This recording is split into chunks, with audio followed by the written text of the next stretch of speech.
여기 아주 중요한 두 단어가 나오는데 제사가 나오고 순종이 나오죠. 제사는 예배를 얘기하는 거겠죠, 그죠? 예배가 나오고 순종이 나옵니다. 우리 생각에는 예배 드리는 것이 더 크고 더 가치 있고 더 영적인 것이다 생각하고 있는데 정작 말씀은 우리에게 하나님의 말씀을 듣고 순종하는 거다 이렇게 강조를 하고 있습니다. 우리 그리스도인들은요 순종의 사람이어야 합니다. 우리 그리스도인들에게 제일 익숙해져야 될 게 뭐냐면 하나님의 말씀을 듣고 그리고 순종하는 거. 그때 우리의 인생이 가장 가치 있고 가장 아름답게 그렇게 우리가 살아갈 수 있어요. 그래서 이 순종이라는 단어 이것들을 오늘부터 우리가 굉장히 소중하게 그렇게 좀 생각했으면 좋겠습니다. 우리 지난주에도 함께 말씀을 나눴지만 우리 그 믿음 생활을 우리가 이제 하면서 굉장히 인본주의적인 생각, 그러니까 사람 중심, 아이 센터드 된 그런 사고와 생각 이런 것들 때문에 우리 신앙생활에도 굉장히 부정적인 영향들이 많이 우리 삶에 나타나고 있어요. 그런 생각과 마음의 자세를 갖고 있기 때문에 성경을 해석할 때 굉장히 인간적인 어떤 생각으로 성경을 해석해서 하나님의 뜻과는 정반대의 어떤 일들이 벌어진다든지 이런 일들이 종종 우리의 삶에 나타나고 있습니다. 그래서 정말 중요한 것이 우리가 그것들을 좀 살펴내는 거예요. 내가 이 생각은 혹시 정말 내가 하나님보다는 사람을 중심으로 생각해서 이런 결과가 나온 것은 아닌가? 또 내가 믿음 생활할 때 이게 정말 내 중심적인 생각은 아닌가? 혹시 하나님의 뜻과는 영 반대인데 내가 이게 옳게 생각된다고 해서 이거를 막 진짜라고 믿고 진리라고 믿고 이렇게 막 나가는 건 아닌가? 이런 부분들을 이제는 우리가 살필 때가 됐습니다. 할렐루야. 예전에는요 우리가 가난하고 배고플 때는 진짜 하나님은 우리한테 복만 주시면 되는 하나님, 지금 너무 배고프니까 너무 가난하니까 하나님 우리에게 복 주세요, 돈 주세요, 건강하게 주세요 이렇게 우리의 신앙생활이 대부분 이렇게 흘렀는데 이제는 하나님이 우리에게 돈도 주셨습니다. 건강도 주셨습니다. 먹고 살만하게 해주셨습니다. 이제는 우리가 말씀을 보면서 어떻게 하면 더 정말 하나님의 뜻대로 신앙생활 할 것인가, 어떻게 하면 정말 말씀을 따라서 그렇게 우리의 삶을 살아갈 것인가, 여기에 이제는 포커스를 맞춰야 될 때가 되었다고 생각이 됩니다. 그래서 오늘 함께 또 말씀을 나누면서 우리의 또 인본주의적인 생각, 사람 중심적인 생각들이 어떤 것인지를 또 우리가 한번 확인해보고 점검하는 그런 또 시간이 되었으면 좋겠습니다.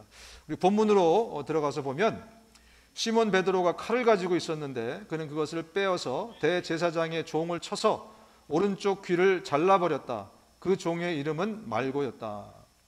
지금 로마 군사들과 또 성전 경비병들이 겟세마네 동산에 칼을 들고 몽치를 들고 횃불을 들고 가룟 유다와 함께 예수님을 잡으러 왔습니다. 예수님이 그들에게 내가 하나님이다 라는 것을 그들에게 한번 권능을 내보이시면서 가르쳐 주셨어요. 그래서 그들에게 선택권을 줬죠. 너희가 영원한 행복을 붙들 것이냐, 아니면 지금 너희들의 밥줄을 쥐고 있는 그 상관들의 말을 들을 것이냐, 이 기회를 한번 줬어요. 그런데 그들은 영적인 행복보다는 당장의 행복을 그들은 택합니다. 그러면서 예수님을 잡으려고 하는 찰나예요. 그랬더니 지금 베드로가 어디서 났는지 칼을 갖고 있다가 칼을 들어서 이 대제사장의 종의 귀를 잘라버리는 그 사건이 오늘 본문에 발생을 했습니다. 여러분, 베드로는 칼을 어디서 났을까요? 갑자기 베드로가 지금 칼을 갖고 있었다는 것이 밝혀졌습니다. 말씀에 대한 오해 때문에 베드로가 칼을 가졌을까? 만약에 지금 베드로한테 예수님이 베드로야, 너 왜 칼을 갖고 왔니?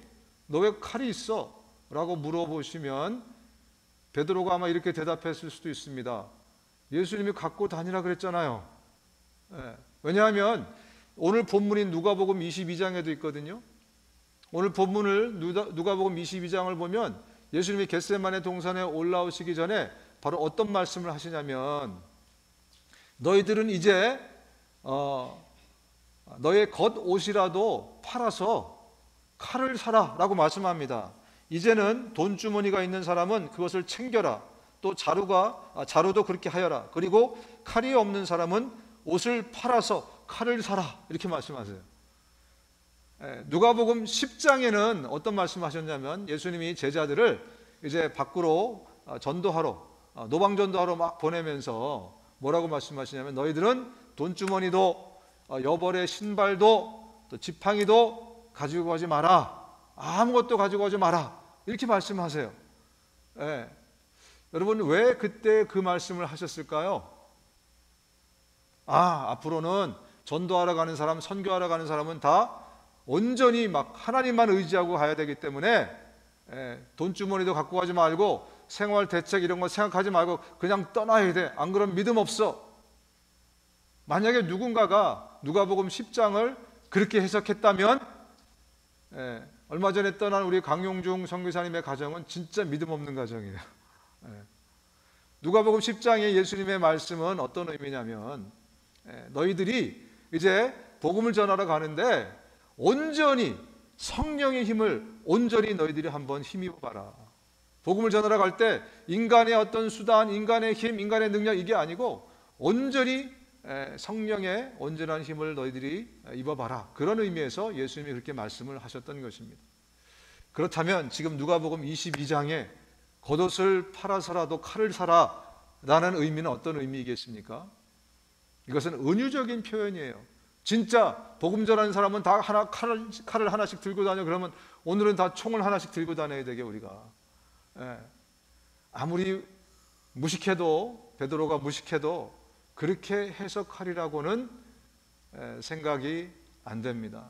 예수님은 이제 예수님이 부활하셔서 이제 하늘로 가시면 엄청난 핍박과 환난들이 우리 가운데 다가올 텐데, 너희들 이제 그 환난과 핍박을 정말 각오하고 준비하고 너 자신을 잘 보호하고 지켜라. 그런 의미에서 칼을 사라라는 은유법을 쓰신 것입니다.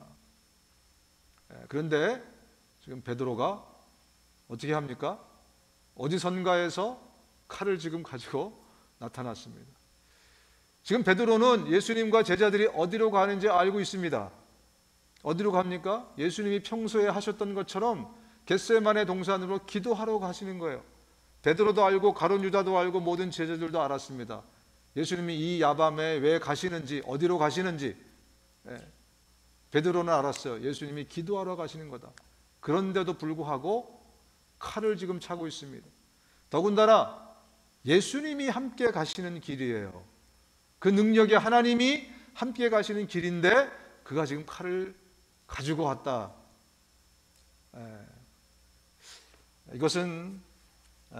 이것을 통해서 우리가 무엇을 알 수 있느냐? 우리는 지금 베드로의 영적인 상태가 어떤지를 엿볼 수 있는 그런 사건, 그런 해프닝이라고 보여집니다. 지금 베드로는요, 또 제자들은 영적으로 굉장히 해이해져 있고 나태해져 있는 그런 상태에 있어요.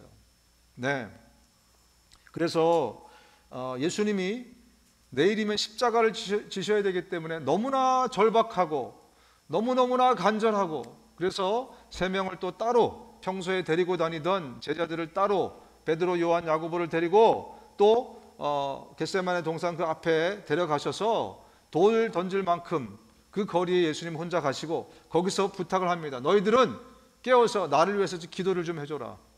얼마나 예수님이 지금 절박하고 간절했으면 중보기도를 부탁하고 가셨겠습니까? 그래서 가셔서 거기서 땀방울이 핏방울이 되도록 막 기도하시죠. 그런 다음에 그러고 있는데 중보의 기도 소리도 안 들리고 중보의 기도의 힘도 안 느껴지고, 그래서 가보면 제자들이 뭐 하고 있습니까? 지금 조시는 분이 한 분도 안 계신데 졸고 있습니다. 그래서 예수님이 말씀하시죠. 깨어라. 그리고 나를 위해서 기도해라. 좀 너희가 한시도 깨어 있을 수 없느냐? 그렇게 간절한 마음으로 부탁을 하시고 가셨어요. 그랬으면 진짜 요만큼이라도 양심이 있고 요만큼이라도 정말 예수님을 생각하는 마음이 있다면 그들이 깨어서 기도해야 될 텐데, 돌아와서 두 번째 보시니까 이번에는 어떻게 합니까? 잠을 쿨쿨 자고 있어요. 여러분, 이것은 뭘 지금 얘기해 주는 겁니까? 단지 그들이 정말 육신적으로 너무 피곤해서 잠을 이기지 못해서 자는 것 같습니까? 아니면 그것 이외에 성경이 우리에게 뭔가를 더 말씀해 주고 있습니까? 그렇죠. 이것은 그들의 영적인 상태를 얘기해 주는 거예요. 영적으로 해이해져 있고 영적으로 졸고 있고 자고 있는 그 상태를. 예수님은 너무나 절박한데 내일 인류 역사의 최고의 사건이 내일 일어나게 될 텐데, 제자들은 반대로 완전히 영적으로 헤어져 있는 이 모습을 지금 성경이 대비해서 우리에게 보여주고 있습니다. 아니나 다를까 예수님이 잡히시자 그들이 어떻게 됩니까? 걸음아 나 살려라. 완전 모든 제자들이 다 도망가 버립니다. 그렇게 정말 충성스럽게 생각했던 베드로마저 3번씩이나 예수님을 부인하는 사건이 곧바로 또 이어지지 않습니까? 이것은 뭘 얘기해 줍니까? 그들은 지금 영적으로 완전히 해이해져 있어요. 여러분, 우리는 언제 영적으로 이렇게 해이해지고 나태해지고 잠을 자고 졸게 됩니까? 오늘 예수님이 말씀하실 때 제자들에게 와서 보시니 그들은 자고 있었다. 그래서 베드로에게 말씀하셨다. 이렇게 너희는 1시간도 나와 함께 깨어 있을 수 없느냐? 시험에 빠지지 않도록 깨어 기도해라. 기도하지 않으면 우리는 시험에 빠지게 되어 있습니다. 시험에 빠진다는 것은 아이 섭섭해요. 아이 누굴 정말 삐졌어요. 뭐 이런 정도가 아닙니다. 우리 시험 들었다 그러면 막 그런 거잖아요. 그런데 시험 들었다는 것은요, 이게 죄 짓게 되고 마귀의 밥이 되고 그리고 주님으로부터 멀어진다는 그런 의미예요. 영적으로 굉장히 위험한 순간에 너희들이 들어가게 된다라는 말씀을 하면서 깨어 있으라 라고 그렇게 예수님이 지금 말씀을 하신 겁니다. 여러분, 우리는 언제 영적으로 잠을 자고 영적으로 나태해지게 되어 있습니까? 여러분들의 삶에 위기가 있을 때입니까? 아니면 평안할 때입니까? 언제 여러분들은 시험에 들게 됩니까? 언제 기도하지 않게 됩니까? 언제 영적으로 해해지게 돼요? 우리의 삶에 위기가 다가오면요, 여기 있는 사람 중에 단 한 사람도 그냥 이 자리에 이렇게 있기보다 진짜 정말 간절한 마음을 가지고 간절한 뭔가를 가지고 영적으로 깨어서 그렇게 있을 겁니다. 저 문을 꼭꼭 잠궈놔도요, 막 문 열어달라고, 나 기도해야 된다고, 간구해야 된다고 막 두드리실 것입니다. 우리가 영적으로 해해지는 때는요, 우리의 삶이 평안할 때. 언제요? 우리의 삶이 평안할 때. 그때는 하나님의 도움이 필요 없는 때예요. 우리의 삶이 너무너무 평안해서 우리가 하나님을 찾을 필요도 없을 때예요. 그런 때가 우리에게 오면 우리는 조금씩 하나님으로부터 멀어져요. 아이, 목사님, 저는 안 그럴 거예요. 저는 안 그렇습니다. 베드로가 그렇게 얘기한 거예요. 저는 안 그래요. 저는 절대로. 그러나 베드로가 어떻게 합니까? 예수님을 부인하는 사람이 되어버렸어요. 인간은, 죄성을 가진 인간은 100% 우리의 배가 부르고 등이 따뜻해지면, 그러면 우리는 하나님으로부터 멀어집니다. 몇 프로라고요? 98% 아닙니다. 제가 볼 땐 여기에 저를 비롯해서 모두가 예외가 없어요. 우리의 육체의 편안함과 평안함은 이렇게 영적으로 우리를 굉장히 그런 위험에 빠뜨리는, 그래서 영적으로 나태해지고 해해지고 그리고 졸다가 자게 만드는, 하나님으로부터 멀어지게 만드는 그 일들이 생기게 된다는 겁니다. 여러분, 우리 인간은 배부르고 등 따뜻하면, 그러면 왕이 우리를 초대해도 그 초대를 거절하는 사람들이라고 예수님이 말씀하시고 있습니다. 예수님이 이런 비유를 하셨어요. 왕이 사람들을 잔치를 벌여놓고 막 초청을 합니다. 그런데 초청받은 사람들, 일반 사람들 아니고 왕이 특별히 초청하는 사람들이 이렇게 대답을 합니다. 그들은 모두 하나같이 핑계를 대기 시작하였다. 한 사람은 그에게 말하기를 내가 밭을 샀는데 가서 보아야 하겠소. 부디 양해해 주시기 바라오. 또 다른 사람은 내가 겨릿소 5쌍을 샀는데 그것들을 시험하러 가는 길이요. 부디 양해해 주시기 바라오. 또 다른 사람은 내가 장가 들어서 아내를 맞이하였소. 그러니 가지 못하겠소 하고 말하였다.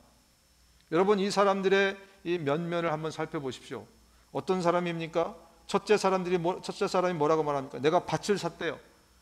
요즘으로 얘기하면 빌딩 하나 지금 올린 거예요. 내가 지금 빌딩 하나 샀는데 내가 좀 가서 좀 봐야 되겠어. 좀 바빠요. 그래서 왕의 초청을 거절합니다. 두 번째 사람, 어떤 사람이니까? 내가 겨릿소 5쌍을 샀다는 거예요. 황소가 10마리입니다. 비즈니스가 너무 잘 돼. 그래서 가게를 계속 늘립니다. 아쉬운 게 없는 사람이에요. 자기가 하고 있는 일들이 막 성공하고 잘 되고 배부르고 등 따순 사람입니다. 그리고 마지막은 설명할 필요도 없죠. 지금 내가 장가 들었다는 거예요. 지금 내가 시집 갔고 장가 갔다는 거예요. 그래서 왕이 초청을 해도 그것을 거부합니다.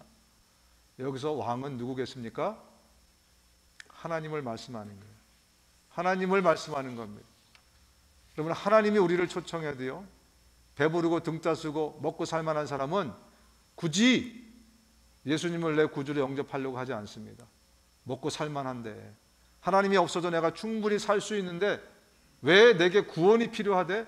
왜 내게 예수가 필요하대? 그래서 그들이 예수 안 믿는 거 아니겠습니까? 또 예수를 믿은 사람도 풍요가 있어서 등 따쓰고 배부른 사람들은요, 영적으로 나태해지게 돼 있어요. 하나님이 굳이 여기에 개입하지 않으셔도, 내 인생에 지금 들어오시지 않아도 충분히 내가 이 풍요와 이 여유를 가지고 살 수 있는데, 왜 절박한 일이 없는데, 간절하게 만드는 일이 없는데 굳이 내가 왜 하나님을 간절히 찾아? 이러면서 우리의 영적인 목마름과 영적인 배고픔이 다 사라지게 돼 있어요. 그렇다면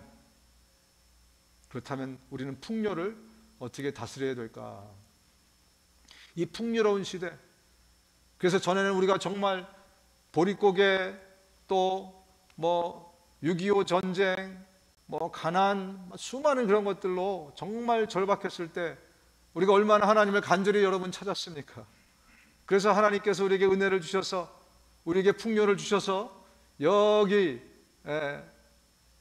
United States of America 얼바인까지, 캘리포니아의 얼바인까지 와서 우리를 살게 하고 계신데, 너무나 풍요로운 삶을 살고 있는데, 그렇다면 이 풍요가 나에게 해가 되지 않기 위해서는 어떻게 이 풍요를 다루어야 될 것인가? 일단 풍요에 대해서 신명기 28장 47절에 이렇게 말씀하고 있습니다. 같이 한번 읽어보겠습니다. 시작. 모든 것이 풍족할 때 여러분이 여러분의 하나님 여호와를 기쁘고 즐거운 마음으로 섬기지 않으면 여러분은 모든 것이 부족한 가운데 헐벗고 굶주리게 될 것이며 여호와께서 여러분을 치도록 보내신 여러분의 원수들을 섬기게 될 것입니다. 뭐라고요? 하나님이 주신 풍요를 가지고 하나님을 기쁘시게 해드리라는 거예요. 네, 여러분, 이것이 그리스도인의 운명입니다. 예수가 우리 안에 있는 사람들은요, 이제 이 삶이 내 삶이 아니기 때문에 내가 가진 것 역시 내 것이 아니라는 것을 우리 분명히 인식하셔야 돼요. 나에게 있는 풍요, 여유, 건강, 에너지, 지혜, 지식, 능력, 어떤 고급진 신분, 그 어떤 것이든지 우리 그리스도인들은 내 소유가 이제는 아무것도 없는 것입니다. 나에게 주신 그 풍요를 하나님을 위해서 내어드리지 않으면 그 풍요가 내 안에서 썩고 말 것입니다. 여러분, 단백질이 굉장히 중요한 건데 이게 썩으면요, 진짜 기가 막힌 냄새가 나고 기가 막히게 더러워집니다. 우리 아이들이 우유를 토해가지고 차에서 며칠 있어 보십시오. 와, 기가 막힌 냄새가 거기서 나지 않습니까? 좋은 것일수록, 특별히 우리 그리스도인들은 내가 그것을 갖고 품고 내가 갖고 가잖아요. 이것은 나를 해하게 하는 요소가 될 수 있다는 경고를 주시고 계세요. 또 말씀합니다. 가난한 사람에게 은혜를 베푸는 것은 주님께 구워드리는 거래요. 구워드리는 거. 주님께서 그 선행을 넉넉하게 갚아주신다. 네, 내가 움츠리고 내가 잡고 내가 홀다하고 있지 않고 내가 필요한 사람들에게, 주님이 주라고 하신 사람들에게 나눠줄 때는요, 그 사람에게 주는 게 아니고 하나님께 돈 꿔드리는 거라는 겁니다. 이거 표현이 기가 막히지 않으세요? 우리가 뭐라고 하나님한테 꿔줘? 예? 우리가 뭐라고? 예. 다 또 하나님이 주신 건데, 그죠? 근데 이거를 주를 위해서 내어놓으면, 또 우리 이웃을 위해서 내어놓으면, 그러면 이것이 하나님께 꿔드리는 것이 된다. 기가 막힌 표현을 하고 있습니다. 남에게 나누어 주는데도 더욱 부유해지는 사람이 있는가 하면 마땅히 쓸 것까지 아끼는데도 가난해지는 사람이 있다. 남에게 베풀기를 좋아하는 사람이 부유해지고 남에게 마실 물을 주면 자신도 갈증을 면한다. 여러분, 이것이 논어에 나오는 말씀입니까? 성경에 나오는 말씀입니까? 할렐루야. 공자 맹자의 말씀이 아니고 바로 하나님의 말씀인데 주님이 이렇게 약속하신 겁니다. 하나님이 살아계신 하나님이라면, 그분이 공의의 하나님, 거짓말을 하지 않는 하나님이시라면 주님이 하신 약속은 주님이 반드시 지키실 것입니다. 저는 저와 여러분의 삶에서 이런 일들이 일어나기를 간절히 소원합니다. 이제 아주 작은 것이지만 당장부터 우리가 실천하기는, 큰 거 가지고 실천하기 힘들지만 우리의 삶에서 아주 작은 것을 가지고 이것을 나누고 베풀고 하나님께 드리고 이렇게 하면서 여러분의 삶에 하나님이 어떻게 역사하시나를 우리가 삶에서 한번 경험해 보기를 원합니다. 정말 하나님이 살아 계십니까? 진짜 여러분, 하나님이 능력의 하나님이고 살아계신 하나님을 믿습니까? 그렇다면 그 살아계신 하나님을 내 삶에서도 왜 경험을 못하고 있나? 그죠? 내가 순종하지 않기 때문에 그래요. 여러분, 오늘 설교를 들으면서도 은혜를 받겠지만 진짜 은혜는요, 들은 말씀을 순종하고 실천할 때 은혜가 진짜 임하는 거예요. 이 은혜는 3일 정도밖에 안 가요, 여러분. 왜냐하면 수요일날 제가 지난주 설교 제목을 물어본 기억하는 사람이 아무도 없어요. 그 얘기는 설교 듣고 그 은혜는 3일이 안 간다. 그러나 내가 그 들은 말씀을 실천하면 그거는 30년 갑니다. 아니 300년 갑니다. 아니 영원히 갈지 몰라요.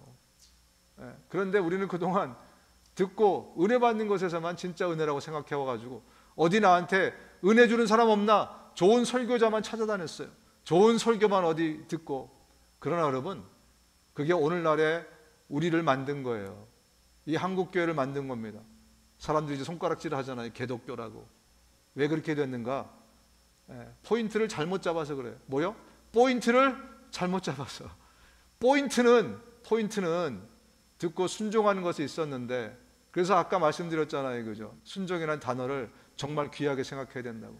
듣고 순종하는 게 진짜 은혜인데, 듣는 것에, 감동받는 것에 은혜라고 생각해서 그거 추구하고 살다가 3일짜리 은혜만 우리가 받다가 오늘 열매 없는 이런 신앙생활을 우리가 하고 있는 거예요. 나 40년 신앙생활 했어. 그런데 4년 신앙생활 한 사람이 더 나. 훨씬 나. 그때 막 뜨거우니까 먼저 된 자가 나중되고 나중 자가 먼저 된, 이 말이구나. 그냥 그러고 또 끝나요. 여러분, 언제까지 우리가 그렇게 할 것인가? 작은 것부터 우리가 순종해야 됩니다. 특별히 우리에게 주신 어떤 풍요가 있다고 생각되시면, 여러분의 양심에 의거해서 이것은 나에게 주신 풍요라고 생각하면, 그게 건강이면 건강을 나누세요. 그게 지식이면 지식을 나누세요. 그게 돈이면 돈을 나누세요. 그게 재능이면 재능을 나누세요. 그러면서 하나님의 살아계심을 우리 삶의 현장에서 맛볼 수 있는 저와 여러분 모두 될 수 있기를 주님의 이름으로 축원드립니다. 여러분, 우리 본문으로 또 들어가서 보면 베드로가 지금 칼을 갖고 간 것도 문제인데, 칼을 소유하고 있는 것도 문제인데 더 큰 문제가 발생했어요. 뭐죠? 자기 마음대로 칼을 휘둘렀어요. 지금 누가복음 22장에 다시 보니까 예수의 둘레에 있는 사람들이, 제자들이죠, 사태를 보고서 말하였다. 주님, 우리가 칼을 쓸까요? 예수님께 물었어요. 묻는 순간 빛보다도 빠르게 베드로가 칼을 꺼내서 어떻게 합니까? 말고의 길을 잘라버렸어요. 사고가 터진 것입니다. 그랬더니 예수님이 아주 호되게 꾸짖습니다. 예, 좀 기니까 같이 읽어보겠습니다. 시작. 내 칼을 힘에 도로 꽂아라. 칼을 쓰는 사람은 모두 칼로 망한다. 너희는 내가 나의 아버지께 당장에 12군단 이상의 천사들을 내 곁에 세워주시기를 청할 수 있다고 생각하지 않느냐. 그러나 그렇게 되면 이런 일이 반드시 일어나야 한다고 한 성경 말씀이 어떻게 이루어지겠느냐. 지금 여기서 제일 억울한 사람이 누굴까요? 베드로 아니겠어요, 여러분? 베드로가 지금 왜 칼을 꺼내서 빛보다도 빠르게 그냥 사고를 쳤죠? 누구 때문에? 자기가 모시는 스승 예수님 때문에. 그죠? 자기는 충성한 거예요. 나는 우리 선생님이 지금 잡혀가면 안 되니까 감히 누가 우리 선생님을 건드려? 그래서 의논하고 생각할 시간도 없이 그냥 꺼내서 칼을 휘두른 거 아니겠습니까? 그런데 베드로에게 꾸짖습니다. 야 이놈아, 칼 다시 꽂아. 칼로 승한 사람은 칼로 망해.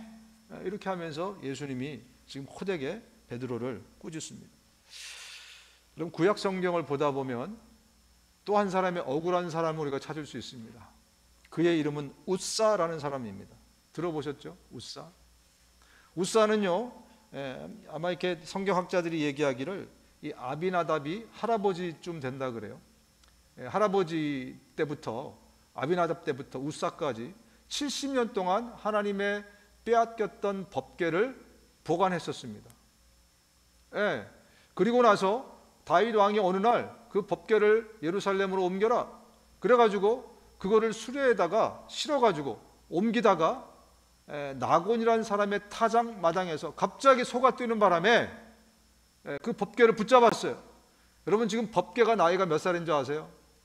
600살에 600살. 법궤가 쇳덩어리로 만들어져도 위험한데 나무로 만들어졌단 말입니다. 이게 만약에 펄쩍 뛰는 그때 땅에 떨어지면 어떻게 되죠? 박살나게 돼 있어요. 그래서 웃사가 이거를 확 잡았어요. 잡는 순간 어떻게 됐습니까? 즉사했어요. 잡는 순간 즉사했습니다. 죽었어요. 성경 어디에도 웃사네 집안이 축복을 받았다, 70년 동안 법궤를 모셨는데도 복 받았다는 얘기가 없어요. 그 다음 사람이 그걸 3개월 동안 갖고 있었는데 엄청난 복을 받거든요. 근데 웃사 그리고 웃사네 가정은 복을 받기는커녕 저주를 받았습니다. 얼마나 억울합니까? 주를 위해서 한다고 했는데 이런 억울한 일이. 왜 웃사는 축복을 받지 못하고 오히려 저주를 받았는가? 우리가 그 힌트를 이 나곤의 타작 마당이라는 데서 좀 살펴볼 필요가 있다고 생각합니다. 이 나곤의 타작 마당은요, 여기가 어디냐면 예전에 아브라함이 하나님이 자기 아들 이삭을 바치라고 했을 때 어디로 갔죠? 무슨 산? 모리아산. 모리아산에서 어디 이렇게 넓은 데가 있었어요. 그래서 거기다가 이삭을 눕혀놓고 이삭을 잡아서 제사를 드리려고 했던 장소, 거기가 나곤의 타작마당이에요. 근데 이 장소는 또 어떻게 이름이 바뀌냐면 오르난의 타작마당으로 주인이 바뀌어요. 시간이 지났으니까 또 주인이 바뀐 모양이에요. 오르난이라는 사람의 타작마당으로 바뀌는데 바로 이 장소가 이 장소입니다. 오르난의 타작마당은 여러분 어디서 이렇게 레코그나이즈가 되죠? 다윗이 어느 날 정말 그때도 평안할 때였어요. 그랬더니 교만한 마음이 들어서 인구조사를 시작합니다. 그러면서 하나님이 벌을 주시죠.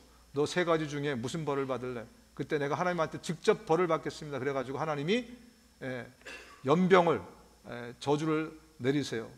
그랬더니 다윗이 그것을 회개하면서 이 오르난의 타작마당에서 하나님께 속죄의 제사를 드립니다. 다윗은 그 턱값으로 금 600세겔을 오르난에게 주고 거기에서 주님께 제단을 쌓아서 번제와 화목제를 드리고 주님께 아뢰었다. 그러자 주님께서는 하늘로부터 불을 번제단 위에 내려서 응답하셨다. 그리고 주님께서 천사에게 명하셔서 그 칼을 칼집에 꽂게 하셨다. 그때 다윗은 주님께서 여부스 사람 오르난의 타작마당에서 그에게 응답하여 주심을 보고 거기에서 제사를 드렸다. 그런데 말입니다, 이 장소가 나중에 또 어떻게 변하는지 아십니까? 여기에 솔로몬의 성전이 세워집니다. 예. 이 장소는요 굉장히 영적으로 의미 있는 장소예요. 예. 하나님이 임재하시고 하나님이 나타나시는 장소, 바로 여기가 이 장소입니다. 여러분, 만약에 단순하게 하나님이 이 웃사를 죽인 이유가 단지 그냥 법궤를 만졌기 때문에, 원래 레위기에 보면 법궤는요 제사장이 만져서도 안 되고 이걸 꿰가지고 나무로 어깨에 들러매도록 돼 있어요. 그거를 어겼기 때문에 웃사가 지금 죽은 것이기도 하죠. 근데 그게 전부라면 웃사는 언제 죽었어야 되죠? 오르난의 타작마당에 오기 전에 수레에다 이걸 누가 실었을까요? 천사가 와서 실었나요? 아니죠. 여기 아마 아비나답, 웃사, 아효 온 식구들이 다 달려들어서 이 수레에다 실었을 겁니다. 만약에 그것을 손으로 터치해서 죽은 것이라면 그때 온 집안이 다 죽었을 거예요. 그런데 아무도 죽지 않았어요. 그때는 아무 일도 일어나지 않았어요. 그런데 지금 오르난의 타작마당까지 와서 여기서 소가 갑자기 뜁니다. 자, 1번 우연히 뛰었다, 아니면 2번 여기에 무슨 이유가 있다. 생각하는 사람이라면 아마 2번이라고 답할 겁니다. 여기에 뭔가 이유가 있는 거죠. 하나님은 이 일을 통해서 다윗에게, 그리고 저와 여러분들에게 좀 중요한 메시지를 던져주시려고 하는 것입니다. 여러분, 누가 법궤를 옮기자고 했나요? 하나님인가요? 다윗인가요? 하나님은 요구하지 않았습니다. 성경을 보니까 이렇게 나와 있어요. 우리 모두 하나님의 궤를 우리에게로 옮겨오도록 하십시다. 사울 시대에는 우리가 궤 앞에서 하나님의 뜻을 여쭤볼 수가 없지 않았습니까? 온 백성이 이 일을 옳게 여겼으므로 온 회중이 그에게 그렇게 하겠다고 대답하였다. 이 얘기는 다윗이 한 얘기예요. 하나님이 시키지도 않았는데 자기가 먼저 리더십들을 하고 그 다음 백성들을 동요시킵니다. 그러면서 법궤를 옮겨오자 그래요. 여러분, 그 상황을 보면 틀린 게 뭐가 있어요? 하나님의 법궤를 이방 땅에 있는데 그거 옮겨오자는데 그 반대할 사람이 어디 있어요? 그죠? 근데 문제는 뭐냐면 하나님이 시키지 않았다는 데 있습니다. 하나님이 하라고 시키지 않았다는 데 있어요. 그런데 다윗이 그것을 옮겼어요. 그것을 왜 옮겼을까? 여러분, 다윗이 지금 핑계를 대는 건 뭡니까? 하나님의 법궤를 갖고 오면 우리가 그 법궤에다가 기도하고 그러면 하나님이 응답받고 이렇게 하나님께 여쭤보면 우리가 우리 문제를 다 해결할 수 있지 않습니까? 그래서 법궤를 가져오라는 거예요. 왜? 하나님의 임재 장소가 거기니까. 여러분, 그런데 말입니다. 지금 이 다윗이 엄청나게 전쟁을 하면서 계속 하나님께 뭘 했죠? 전쟁하면서 계속 물어봤어요. 하나님, 이번 전쟁을 해야 됩니까? 말아야 됩니까? 이번 전쟁을 내가 하면은 집니까? 이깁니까? 심지어 이것까지 물어봤어요. 그동안 하나님께 계속 묻던 사람이에요. 그런데 갑자기 법궤를 갖고 오면 우리가 묻고 더 좋지 않겠습니까? 여기에는 다윗의 개인적인 욕망과 이기심이 들어있는 겁니다. 이 법궤를 가져오면 이제는 나라가 더 안정이 되고 정통성이 완전히 확보되고 그런 어떤 개인적인 욕망, 개인적인 어떤 꿍꿍이, 이런 것들을 위해서 법궤를 이용한 거예요. 여러분, 법궤가 지금 지금 이방 땅에 있죠? 엘리 제사장 시대에 블레셋과 전쟁이 붙었어요. 근데 갈수록 전세가 기우는 겁니다. 안 되겠다.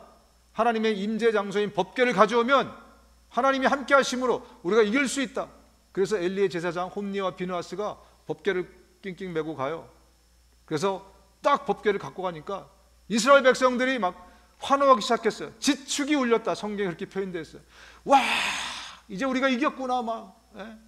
그런데 결과는 3만 명이 도륙을 당합니다. 이스라엘 백성들이 3만 명이 도륙을 당하고 홈니와 비느하스도 그 자리에서 죽고 법궤도 그때 뺏겨버린 거예요. 하나님이 왜 그렇게 하셨을까요? 누가 법궤를 옮기자고 했을까요? 네, 하나님은요, 하나님의 능력이, 하나님의 은혜가 우리 인간의 이기심과 욕심 때문에 부적으로 변하는 것을 원치 않으십니다.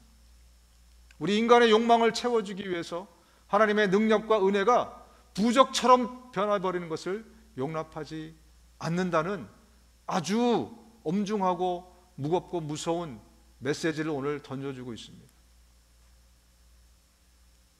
우리의 욕망을 위해서 하나님의 것을, 하나님의 은혜를 이용한다는 것은 엄청난 죄를 범하고 있다는 것을 우리에게 얘기해 주고 있는 거예요. 그런데 우리는 내 욕망을 채우기 위해서 하나님을 도구로 쓰고 있는 그런 어마어마한 죄를 짓고 있으면서도 누구 하나 그것을 지적해 주지 않으니까, 남들 다 그렇게 하니까 당연한 줄 알고 그렇게 살아가는, 혹시 그런 믿음 생활을 우리가 하고 있지는 않은가 한번 살펴볼 필요가 있습니다. 그래서 오늘날 많은 사람들이요, 내가 하나님 앞에 기도를 했는데 응답 안 해주면 어떤 사람은 그런 얘기까지 하더라고. 하나님 나한테 까불면 안 돼. 와, 어떤 상황과 시츄에이션인지는 제가 잘 모르겠지만 정말 우리 한 피조물로서 어떻게 하나님 무서운 줄 모르고 그런 말을, 정말 농담이라도 그렇게 그런 말들이 나올 수 있겠는가. 여러분, 오늘 이 말씀을 통해서 우리에게 말씀하십니다. 하나님은 내 욕망을 풀어헤치는 그런 도구가 아닙니다. 하나님은 내 욕망을 채워주시기 위해서 우리를 사랑하시고 아끼시고 십자가에 자기의 아들을 죽이신 것이 아니라는 사실을 기억해야 됩니다. 우리는 하나님의 뜻을 쫓아 살아가는 사람들이에요. 그러나 여전히 인본주의적인 생각, 내가 하나님이다, 내가 센터다, 내가 중심이다 라고 생각하는 사람은 하나님마저 도구화시키는 그런 삶을 살 위험에 처하게 됩니다. 여러분, 우리는 순종의 사람이라는 것을 다시 한번 기억해야 될 줄로 압니다. 만약에 정말 다윗의 의도가 선한 의도였을 수도 있어요. 그죠? 만약에 그렇다고 쳐도 하나님이 지금 진노하시지 않습니까? 하나님은 그의 생각을 다 아실 텐데 하나님이 지금 진노하셨어요. 이것은 우리에게 또 어떤 메시지를 던져주고 있는가? 우리 인간의 자발적인 열심과 충성, 이것보다 중요한 것은요, 하나님의 말씀에 귀 기울이는 거예요. 그리고 듣고 순종하는 겁니다. 하나님, 내가 이것도 하겠습니다, 저것도 하겠습니다, 내가 주를 위해서 선교지에 건축도 하겠습니다, 내가 뭘 하겠습니다. 정말 얼마나 볼 때 기특한 일입니까? 그런데 우리는 그것을 하면 하나님이 기뻐하시리라고 생각해요. 저도 그렇고 여러분 다 그렇지 않습니까? 인간적인 생각으로 보면, 아니 뭘 하나라도 내가 보태겠다는데 하나님이 그걸 거절할 이유가 어디 있어? 왜 하나님이 그래? 그런데 하나님은 그걸 기뻐하시지 않는다고 말씀하고 있어요. 아마 이 말씀을 지금 들으면서 권 목사님이 지금 잘못 해석하고 있는 거 아니야? 이런 생각이 들 사람도 있을 겁니다. 왜냐하면 우리는 너무나 인본주의적인 성경 해석에 익숙해져 있어서 우리가 뭔가 하나님을 위해서 내가 뭔가를 좀 하는 것을 하나님이 기뻐하신다고 생각하고 있어요. 언제 하나님이 기뻐하시냐면 하나님이 말씀하신 거를 순종할 때 하나님이 기뻐하시는 겁니다. 할렐루야. 하나님이 말씀하시지 않았는데 내가 하는 것은 하나님의 기쁨의 대상이 아니에요. 그리고 많은 경우에 거기에 내 욕망이 나도 모르는 사이에 스며들어갈 수 있는 것이기 때문에 오히려 나를 해하는 것이 되고 오히려 나에게 이롭지 않아요. 근데 이것을 우리가 그동안 못 배운 것 같아요. 그래서 나는 내가 주를 위해서 개척하고, 나는 주를 위해서 뭘 하고, 내가 뭘 해드리고, 이러면 사람들도 칭찬받고 내가 생각하기에 기특하니까 하나님도 기특히 여기리라고 생각하시지만 그것은 절대로 성경적인 것이 아니라는 것을 성경의 구절구절에 우리에게 말씀해 주고 있습니다. 여러분, 지금 베드로를 보면 너무 의리의 사나이 아닙니까? 오늘 지금 예수님께 충성을 다했다가 지금 욕을 먹었는데 이게 지금 한두 번이 아니라 딱 두 번입니다. 성경에 나오는 게. 전에 가이사랴 빌립보에서도 예수님께 충성을 한번 고백했다가요, 엄청나게 호되게 꾸짖음을 받았습니다. 예수님이 십자가에 달려서 죽을 거라는 거예요. 가이사랴 빌립보에서. 그러니까 베드로가 어떻게 합니까? 어떤 성경학자들은 이 구절을 해석하기를 예수님의 멱살을 잡았다 이렇게 해석을 하기도 합니다. 예수님의 그냥 옷자락을 확 잡고, 예수님 그러면 안 되죠. 누가 그렇게 해요? 아마 그런 식으로 했을 겁니다. 그때 예수님이, 야, 이놈 봐라, 이렇게 충성한 놈이었어? 야, 기특하다. 이렇게 하셔야 마땅하는데, 만약 우리 전사님이나 부목사 중에 뭔가 제가 해를 입을 것 같다고 얘기했는데 누가 막 나타나가지고, 목사님 그런 일은 절대 없다고 막 그래요. 제가 아마 저놈 봐라 기특하네, 아마 그렇게 생각했을 수도 있어요. 근데 예수님이 베드로에게 뭐라고 했나? 이 사탄아, 내 뒤로 물러가라. 너는 나에게 걸림돌이다. 너는 하나님의 일을 생각하지 않고 사람의 일만 생각하는구나. 아주 단호하게 충성하는 베드로를 꾸짖었어요. 얼마나 당황했을까? 베드로의 충성심이 부끄러워졌을까? 오늘 또 비슷한 일이 또 생긴 거 아닙니까? 똑같은 일이.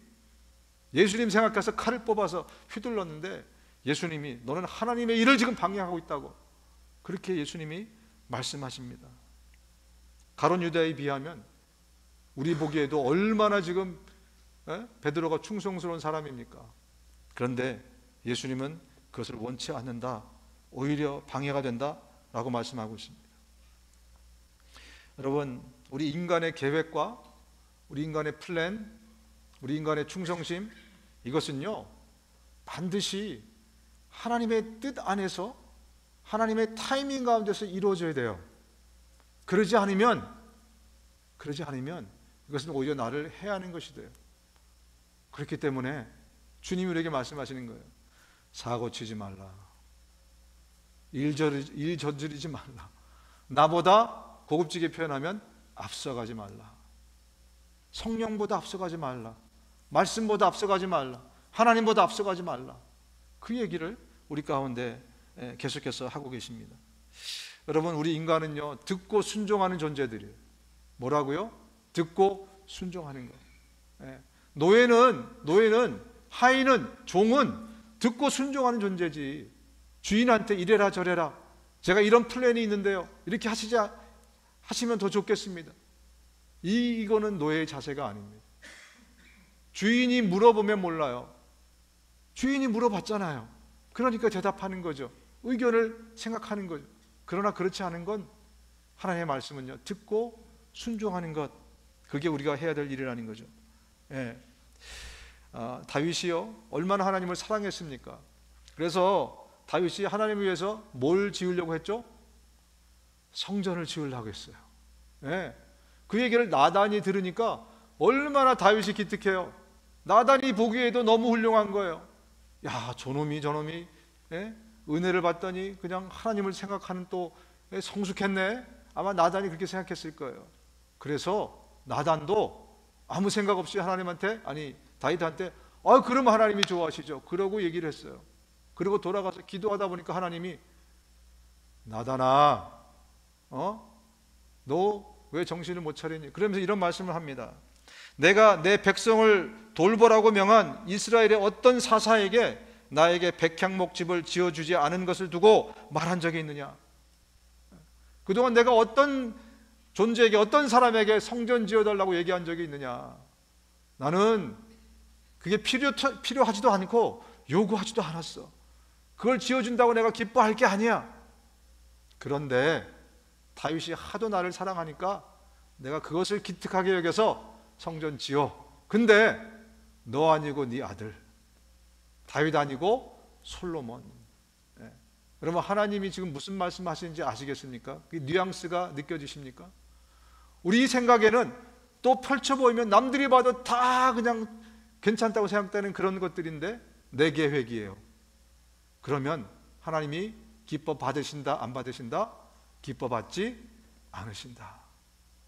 왜 이것을 강조하냐면 그동안 우리의 신앙생활이 천편일률적으로 다 그랬어요. 하나님의 말씀을 듣고 순종하기도 바쁘거든요, 사실 우리가. 지금 하나님은 이 땅에 나를 보내놓고 수많은 하나님의 그 마스터 플랜 가운데 나를 어떻게 하면 쓰실까 하면서 나에게 계속해서 하나님의 길을 도전하고 하나님의 길을 인도하고, 때로는 준비가 안 됐기 때문에 또 기다렸다가 또 이끌고 계속해서 바쁘게, 하나님 저 위에서 뒷짐지고 계신 분이 아니라 내 삶의 현장에서 그렇게 역사하고 계신데, 그래서 그것을 내가 발견하고 듣고 그것만 순종하게 돼 내 인생이 바쁜 지경인데, 귀는 꽉 닫고 있고 내 안에서 내가 내 플랜과 내 계획을 갖고 이렇게 하면 하나님이 기뻐하실 것이다, 내가 여기도 이거를 하고 저기도 저거를 하고, 여기에 우리가 너무 익숙해져 있기 때문에 그래요. 사실은 여러분 잘못이 아닙니다. 이것을 제대로 가르쳐주지 못한 사람들의 잘못이죠. 여러분, 이제 우리는요, 듣고 순종하는 그런 참 제자의 삶을 살아야 됩니다. 제자는요, 선생의 말에 듣고 순종하는 사람이지 선생을 뛰어넘고 선생보다 앞서가는 사람이 아니에요. 우리의 선생은 예수 그리스도이십니다. 성령께서 그 길로 우리를 인도하실 겁니다. 하나님의 마스터 플랜으로 우리를 인도하실 것인데, 지금도 바쁘게 주님의 계획은 우리의 삶의 주변에서 막 일어나고 있고 우리 공동체 주변에서 막 일어나고 있는데, 우리는 그것에는 귀를 닫고 있고, 내가 이렇게 하면 하나님이 기뻐하시겠지, 그리고 그 일을 추진하면서 하나님 나를 도와주세요, 하나님 왜 내 기도에 응답 안 해주세요, 하나님 내가 이렇게 하면은 내가 이 사업에 성공하면 또 내가 11조를 한다니까요, 이런 식까지도 얘기하면서 그렇게 오도하고 있는 우리의 삶. 여러분, 다시 한번 우리가 사무엘상 15장 22절 다시 한번 세 번 같이 한번 읽어보겠습니다. 시작. 순종이 제사보다 낫고 말씀을 따르는 것이 수량의 기름보다 낫습니다. 순종이 제사보다 낫고 말씀을 따르는 것이 수량의 기름보다 낫습니다. 순종이 제사보다 낫고 말씀을 따르는 것이 수량의 기름보다 낫습니다. 여러분, 우리 한국 교인들보다, 우리 이민사회를 살고 있는데 우리 한인들보다 더 정말 열정적으로 하나님을 섬기고 교회 생활하는 그런 민족이 있습니까? 전 세계 어디에서 어디에 비교해봐도요, 우리처럼 이렇게 뜨겁게 신앙생활하고 열심히 교회 생활하고 막 모이고 막 새벽부터 와가지고요, 막 수요 저녁에 막 금요 철야에다가 주일 예배에다가 그냥 성경 공부에다가 얼마나 우리가 열심히 합니까? 그런데 여러분, 우리 한국 교회보다 더 싸우는 이민 교회를 보셨습니까? 왜 그렇습니까? 정말 문제 아닙니까? 어떤 분은 그렇게 말씀하셔요. 내가 지겨워서 내가 이제 한국 교회 안 다닌다. 지겨워서 지금 세들백 가는 우리 한국 사람이 얼마나 많은지 여러분 압니까? 지금 왜 이렇게 싸우죠? 근데요, 싸우는 사람들을, 멱살을 붙잡은 사람들을 다 풀어놓고 물어보세요. 그 동기와 의도가요, 얼마나 고개가 끄덕여지는지 몰라요. 하나님을 위해서 하는 거예요. 그 사람들은 하나님을 위해서 열심을 내는 거예요. 근데 결론은 분열, 전쟁, 다툼, 미움. 무엇 때문일까? 여러 요인이 있겠지만 오늘 이 말씀의 근거에서 우리가 살펴볼 부분들은 어쩌면 내 욕망과 내 욕심을 거기다가 하나님의 뜻을 포장시켜서 그 일들을 이루어 나가려고 하는 바로 그것 때문 아닐까? 아무리 동기가 선하고 좋아도 하나님이 시키지 않는데 내가 내 열심으로 성령보다 앞서서 그 일을 내가 막 진행하는 것, 그건 아닐까? 이 두 가지만 빠져도요, 우리 믿음 생활에 달라지는 것이 어마어마하게 많을 겁니다. 오늘 하나님이 저와 여러분들에게 주신 말씀을 다시 한번 우리 삶에 잘 기억하고 그 삶이 순종하는 삶으로 저와 여러분들이 살아갈 수 있는 우리 모두가 되었으면 좋겠습니다.